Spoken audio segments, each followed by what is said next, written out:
부활의 요나는 이제 회개한 요나가 변화받는 과정과 그 결과를 이제 보여주는데요. 요나서 2장을 보면은 요나가 어떤 변화를 또 어떤 과정을 통해서 경험했는지를 잘 보여줘요. 한마디로 말하면 인생의 바닥에 떨어지는 경험이다. 그렇게 말씀드릴 수 있습니다.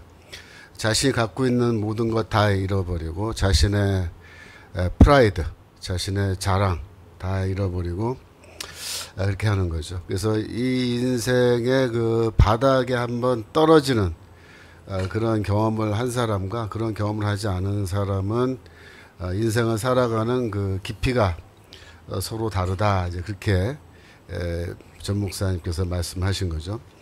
이스라엘 백성들의 이제 역사적 경험을 놓고 말한다면은 이스라엘 백성이 바닥에 떨어지는 그런 경험은 뭐겠어요?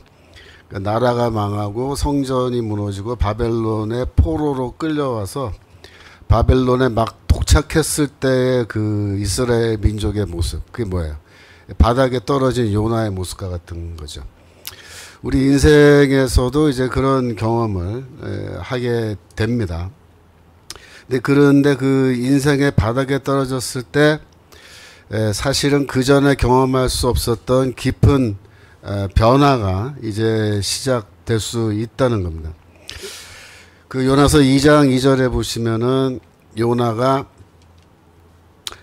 내가 수월의 뱃속에서 부르짖었다. 그렇게 말해요. 수월의 뱃속에서 부르짖었다. 그 다음에 요나서 2장 5절에 보면은 물이 나를 영혼까지 둘러싸우며 이렇게 말합니다. 네. 그래서 이 요나서 2장 5절에 물이 내 영혼까지 둘렀다. 내 영혼까지 치고 들어왔다. 이거는 단순하게 이제 어떤 물리적인 위협을 넘어서서 심리적으로도 너무나 이 마음이 눌리고 두렵고 막 벌벌 떨 수밖에 없는 그런 상황에까지 하나님께서 우리를 몰아 넣으신다는 거예요. 그런 상황에 이제 딱 빠지면은 그때서야 이제 인간이 뭘 느끼냐면 자신의 무력함을 깨닫는 겁니다. 그전에는 뭐 내가 대단한 존재인 것 같고 내가 뭐든지 다 할 수 있을 것 같고 내가 힘이 있는 것 같고 그렇지만 자신의 그 powerlessness, 무력함을 깨닫는 거고, 두 번째 영어로 말하면 helplessness, 나를 도와줄 수 있는 사람 아무도 없다. 나 스스로도 나를 도울 수가 없다라는 거를 스스로 이제 깊이 깨닫는 거예요. 그래서 이 대목에서 이제 요나가 깨닫는 것, 즉 바닥에 떨어진 인간이 깨닫는 거는 첫 번째로 오직 하나님만이 나를 구원하실 수 있다라는 거를 깨닫는 겁니다. 요나서 2장 9절 보시면, 요나서 2장 9절, 나는 감사하는 목소리로 주께 제사를 드리며 나의 손을 주께 갖겠나이다. 구원은 여호와께로서 말미암나이다. 이런 말 나오죠. 구원은 오직 여호와께로서만 올 수 있다. 구원은 여호와께 속한 것이다. 라는 고백을 그때서야 진심으로 이제 할 수 있는 겁니다. 두 번째 어떤 변화가 일어나냐면 오직 하나님만을 바라보면서 하나님 저를 구원해 주세요 라고 그렇게 이제 외치게 되는 겁니다. 2장 4절로 가시면 내가 말하기를 내가 주의 목전에서 쫓겨났을지라도 다시 주의 성전을 바라보겠다 하였나이다. 그러니까 하나님 앞에서 쫓겨나는 경험이에요. 완전히 그냥 바닥에 떨어지고 인생 망하는 경험입니다. 나는 인생 잘못 살았구나. 나는 실패한 인생이다 라고 밖에 말할 수 없는 그런 상황에 딱 봉착했는데, 그 상황에서 다시 주의 성전, 다시 하나님이 계시는 하늘의 성전을 바라보고 그 하늘 성전을 향해서 이제 외치는 겁니다. 하나님, 저를 구해 주십시오. 하나님 외에는 저를 도울 사람이 아무도 없습니다. 그런데 이 대목이 뭐냐면은 자신이 죄인이라는 것을 다시 깊이 인정하고 하나님만이 나의 구원자 되심을 인정하고 그러고 나서 이제 목소리를 내서 하나님 향해서 외치는 거죠. 전 목사님께서 여기서는 이제 외쳐야 된다, 부르짖어야 된다라고 이렇게 말씀하시는 건데 정말 그렇습니다. 부르짖어야 되는데요. 그 대목에서 세 번째로 믿음을 갖고 이제 부르짖어야 돼요. 하나님께서 나를 반드시 구원해 주실 것이라는 믿음을 갖고 우리가 이제 외쳐야 되는 거죠. 요나서 2장 6절 보시면 내가 산의 뿌리까지 내려갔사오며 땅의 그 빗장으로 나를 오랫동안 막았사오나 나의 하나님 여호와여 주께서 내 생명을 구덩이에서 건지셨나이다. 그러니까 요나가 뱃속에서 하나님께서 나를 이미 건지셨다라고 그렇게 선언하는 거예요. 구원해 주세요라고 말하면서 외치면서 나를 반드시 구하실 것이라는 것을 믿음으로 그렇게 믿으면서 하나님께 외치는 건데요. 이런 종류의 사람을 신약 성경에서 뭐라 부르냐면은 마음이 가난한 사람이다 그렇게 부르는 거예요. 마태복음 5장 3절. 심령이 가난한 자는 복이 있나니 천국이 저의 것이며, 제가 뭐 누누이 여러 번 말씀드렸습니다. 성경에서 가난한 자는 경제적으로 궁핍한 자가 아니다. 하나님의 심판을 받아서 오직 하나님만이 나를 구원하실 수 있다는 것을 인정하고 하나님의 구원을 간절히 소원하면서 기다리는 사람이 바로 이 마음이 영적으로, 마음의 관점에서 봤을 때, 영적으로 봤을 때 가난한 사람이다 이렇게 말씀드렸는데요. 이 물고기 뱃속에 있는 이 요나, 그 요나가 바로 마음이 가난한 사람이에요. 그러니까 저 다시스로 배 타고 가는 요나는요 마음이 가난하지 않아요. 예. 근데 이제 물고기 뱃속에서 드디어 요나가 마음이 가난해지는데, 이 마음이 가난한 사람, 그 사람을 하나님은 기뻐하시고 그런 사람을 구원하신다라는 거죠. 그래서 이제 요나가 물고기 뱃속에 3일 동안 있었어요. 요나서 1장 17절. 요나서 1장 17절 가시면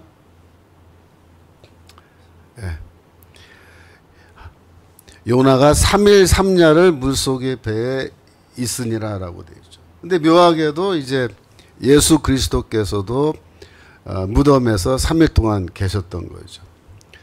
그래서 요나의 기도라는 거를 우리 변규승복 교수님께서 뭐 지난주에도 지지난주에도 말씀하셨는데, 성경에, 구약 성경에 나오는 구절 가지고 요나가 이제 기도를 했다 그렇게 말씀하시잖아요.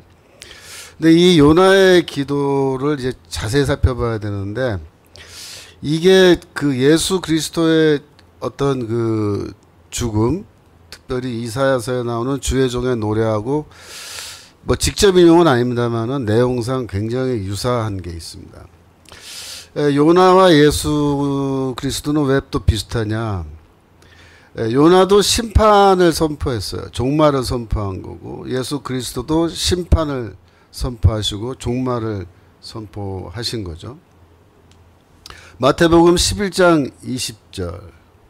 마태복음 11장 20절에 보시면 예수께서 이제 그 심판을 선포하셨는데, 20절, 예수께서 권능을 가장 많이 베푸신 고울들이 회개치 아니하므로 그때 책망하시되 화가 있을진저 고라시나 화가 있을진저 베세다야 너희에게 행한 모든 권능을 두로와 시돈에서 행하였더라면 저희가 벌써 베옷을 입고 제에 앉아 회개하였으리라.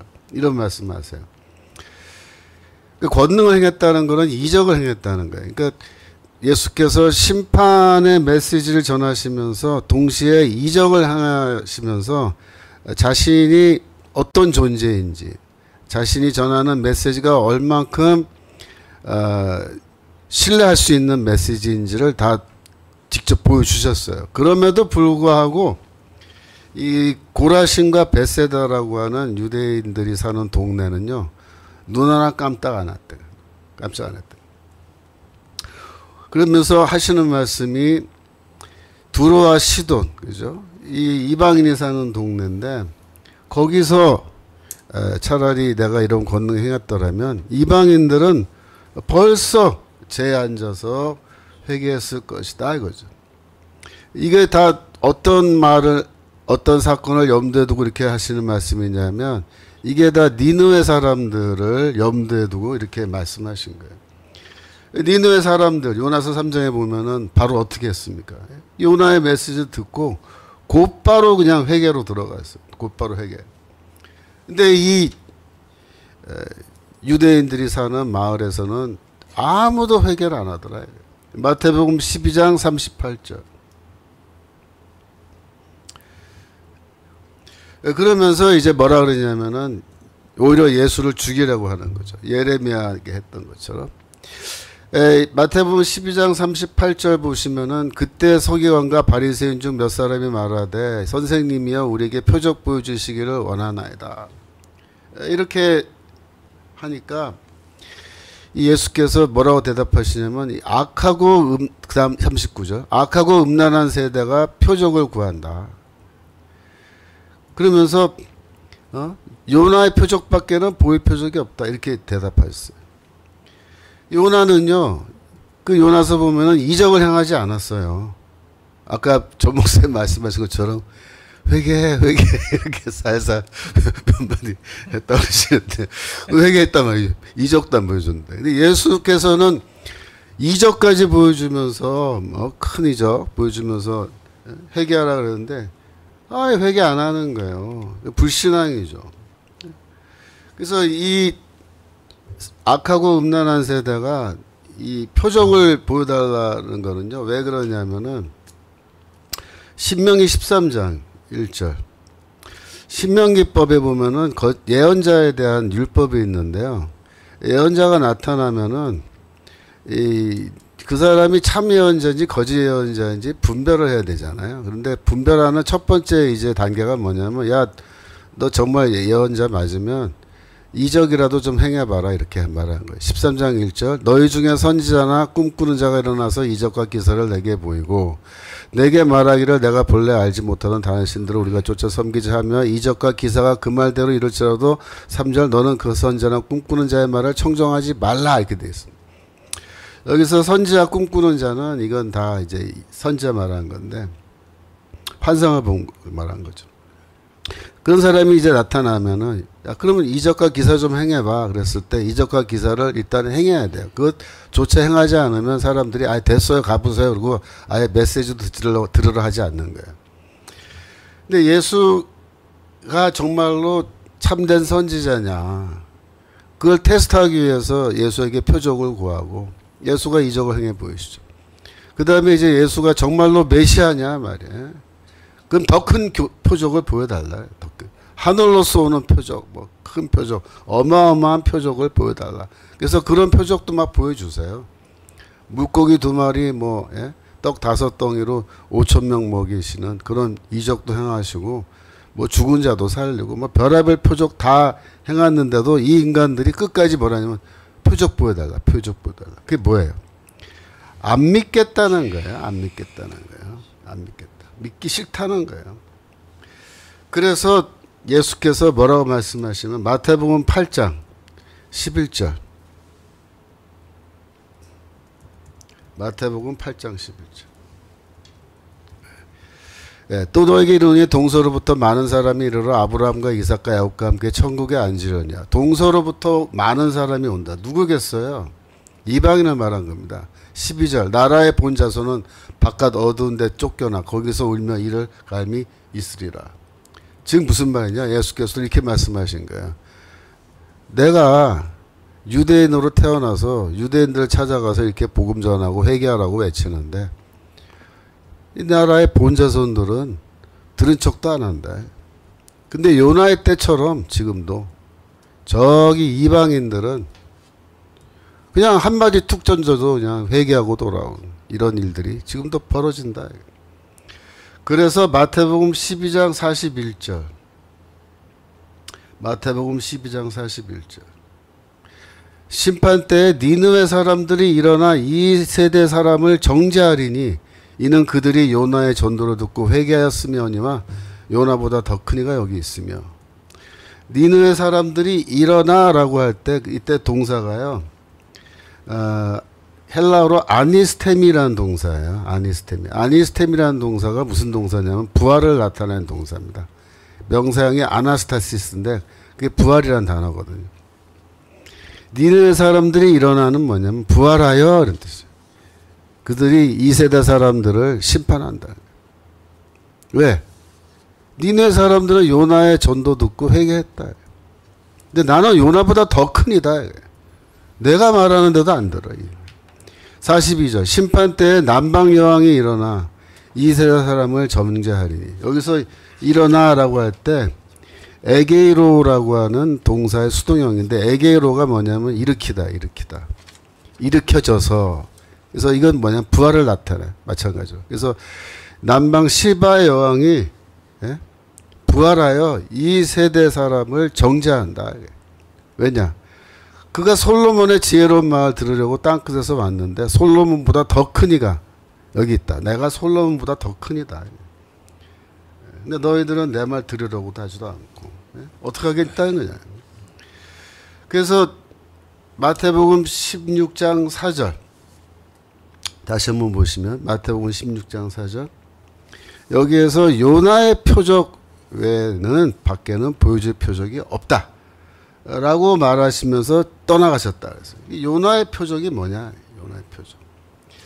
요나의 표적이라는 거를 그래서 이제 우리가 좀 잘 생각해 봐야 돼요. 요나의 표적.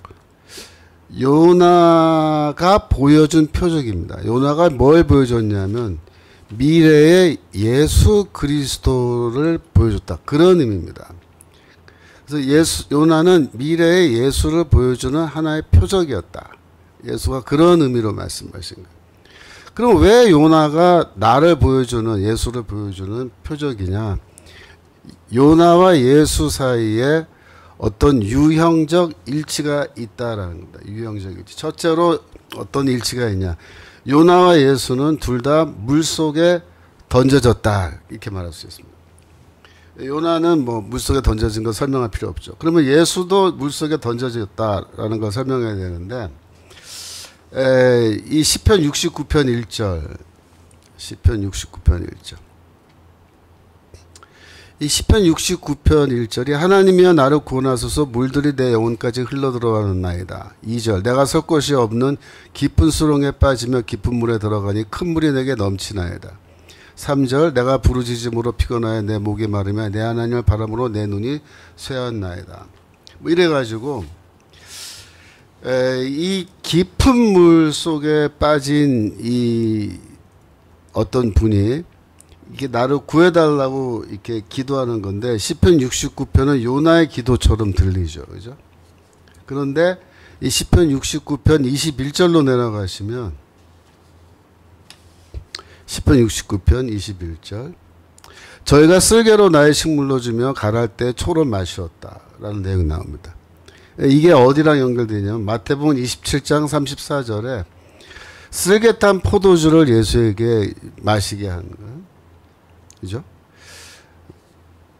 마태복음 27장 34절 쓸개탄 포도주를 예수께 주어 마시게 하려 하였다니. 그죠?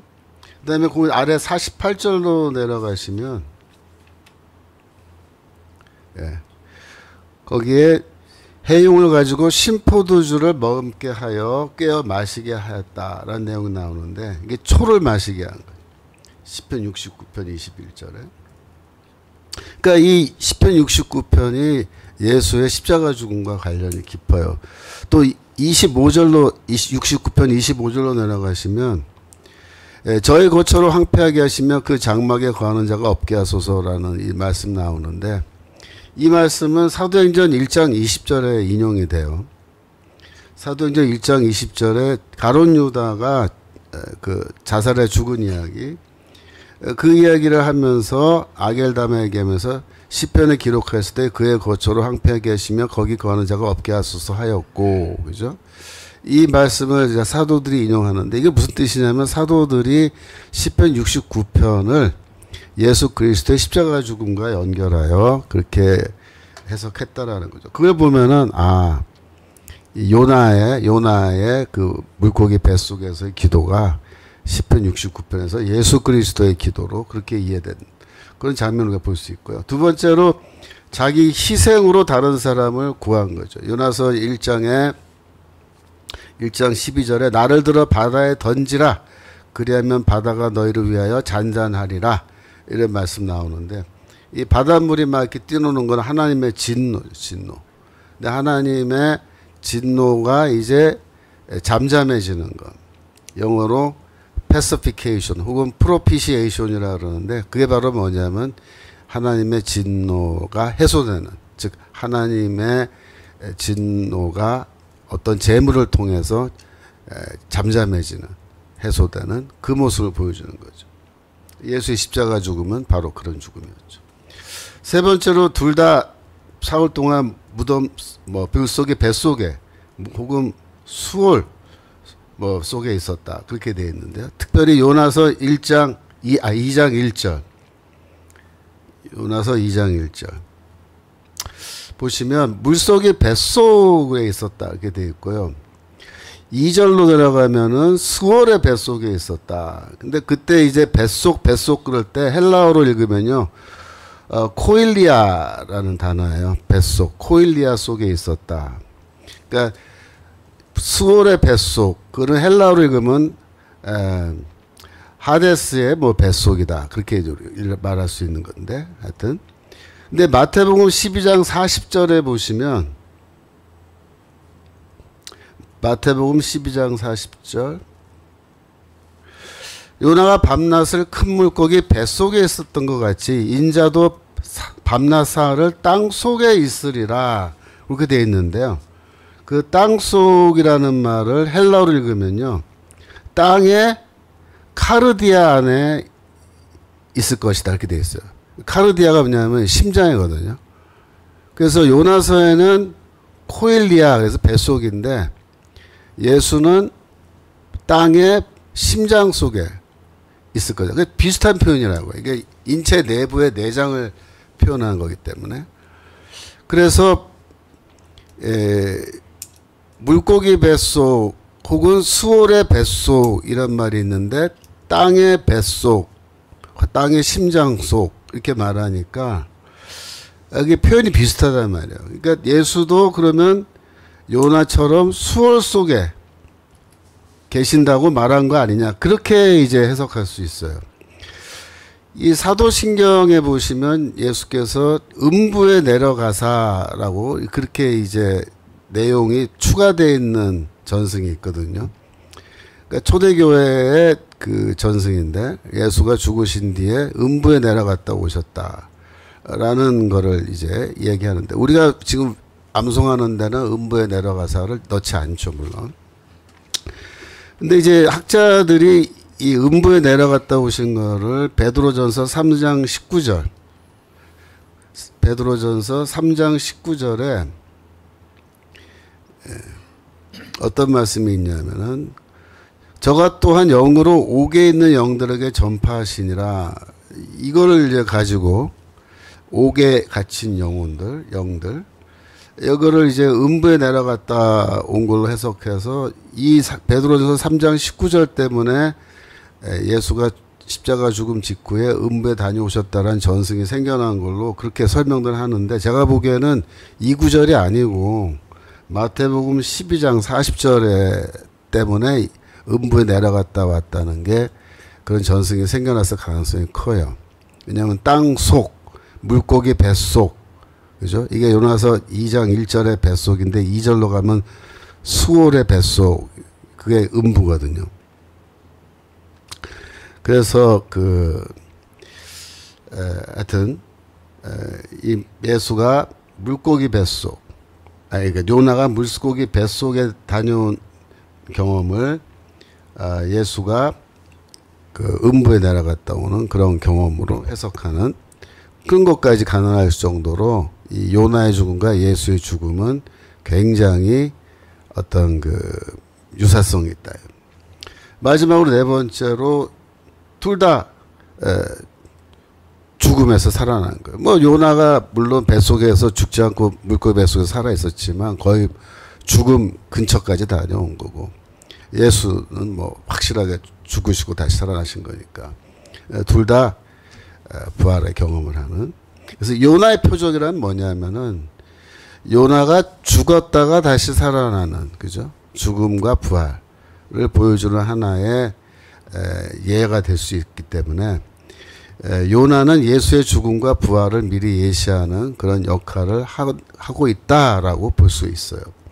그래서 요나의 표적이라고 하는 것을 예수가 보여준다라고 할 때 그 말은 뭐냐면 내가 죽고 부활할 것인데 그것이 너에게 보여주는 마지막 표적이다. 그 말이에요. 마지막 표적이다. 그래서 예수가 죽고 부활하신 것은 예수가 우리에게 보여주는 마지막 표적이고 그 표적을 보여주신 이유는 뭐냐면 나를 믿으라. 나를 믿어라. 예, 나를 믿어라. 그래서 이 어마어마한 그런 표적을 내가 마지막에 최후로 보여주겠다라는 뜻으로 예수께서 요나의 표적이라는 말씀을 하신 거라 그렇게 볼 수 있습니다. 오늘 여기까지 하겠습니다. 감사합니다.